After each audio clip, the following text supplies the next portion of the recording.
Il y avait aussi des tensions. Les propos de Swift trouvent toujours leur écho dans les taudis de Dublin. Dublin était une ville heureuse, à l'aise, mais c'est aussi une ville difficile. Personne ne l'a mieux montré que James Tomlin.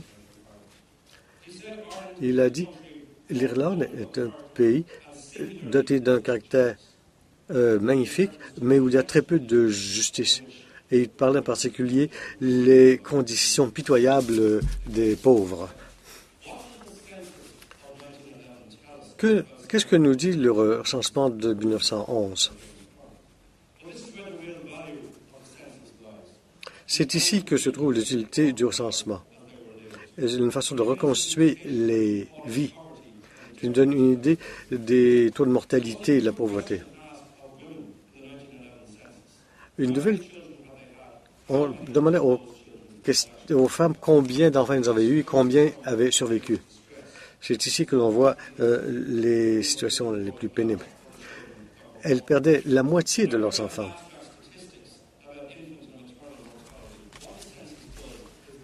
Le recensement nous permet de voir ces chiffres au niveau des personnes.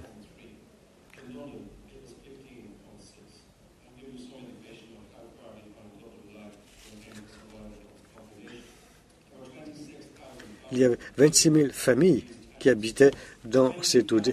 20 000 de ces familles vivaient dans une seule pièce. C'était le tiers de toutes les familles de Dublin en 1911.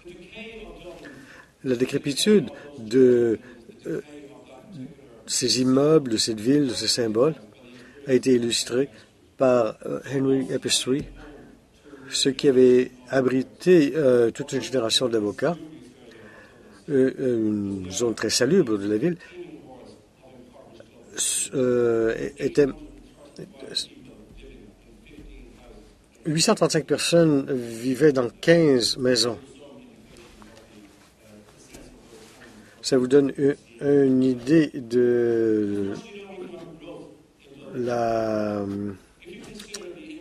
surpopulation de ces maisons. Il n'y avait plus non plus d'industrie du coton. Il y avait une industrie du textile, il y avait encore des moulins, des métiers à tisser plutôt. James Joyce a rédigé une rencontre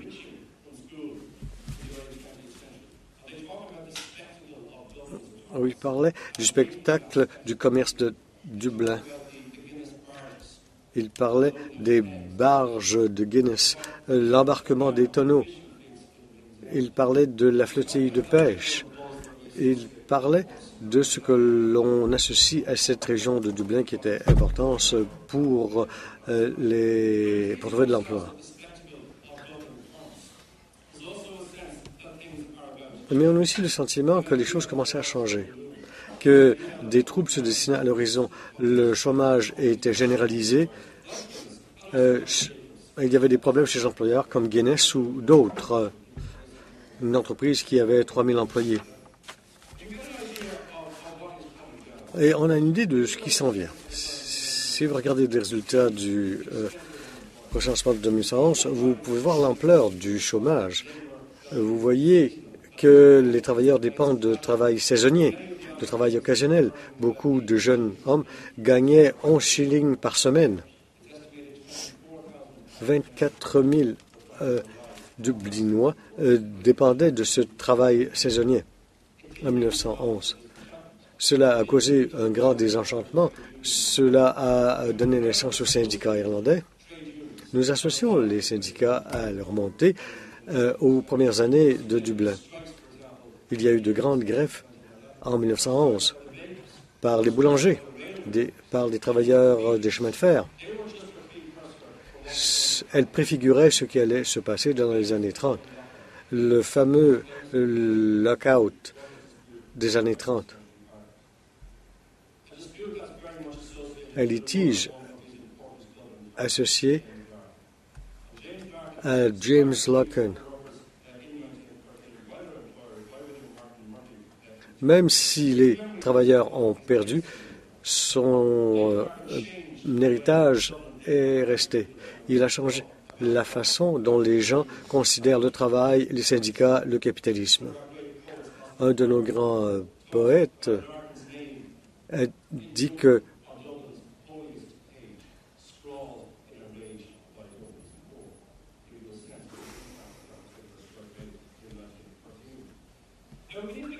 il faut être prudent. Il ne faut pas exagérer la misère et les souffrances.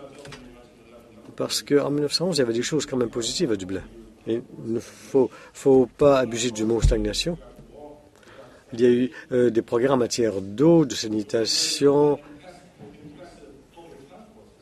J'ai parlé des tramways.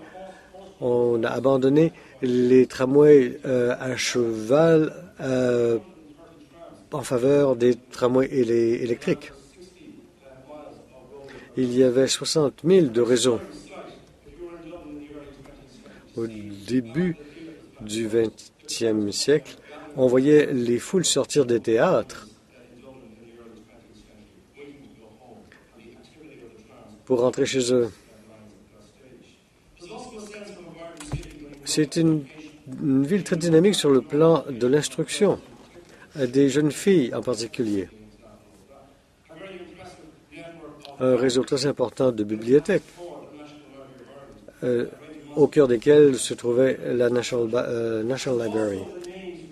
Et aussi les noms que l'on voit dans le recensement, qui étaient déjà des acteurs principaux sur le plan social et politique.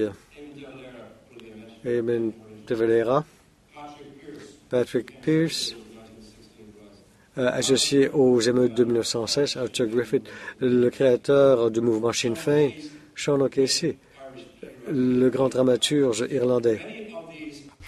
Bon nombre d'entre eux demandent que les choses soient faites différemment au début du 20e siècle. Personne n'aurait pu prévoir le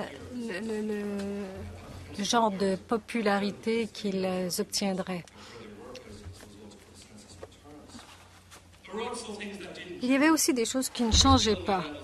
Il y avait toujours beaucoup de problèmes d'ébriété, d'alcoolisme, tout autant au début du 20e siècle qu'à la fin du 19e.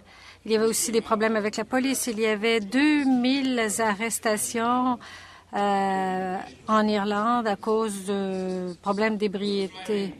Il y avait aussi beaucoup de prostitution dans une région qui s'appelait la région de la rue Montgomery. Il y avait beaucoup de soldats aussi qui alimentaient ce commerce. Il y avait 8 baraques à Dublin à l'époque. On peut apprendre beaucoup plus au sujet de ces événements des historiens oraux, de même que de la littérature, qui nous donne une façon dont on peut utiliser les recensements et les combiner avec d'autres sources pour obtenir un meilleur tableau de la vie au début du 19e siècle à Dublin. En terminant, je vais me référer aux écrivains et à la vie littéraire de Dublin. J'ai mentionné Sean O'Whelan.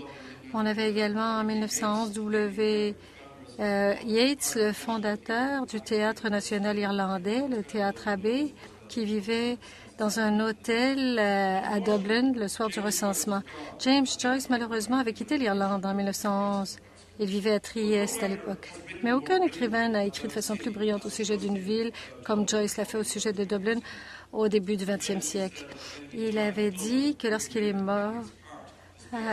mourrait, Dublin serait écrit dans son cœur malgré son exil auto-imposé. Il a dit aussi que si l'Irlande était détruite par une catastrophe, qu'on pourrait rebâtir la ville brique par brique en utilisant ses essais comme plan.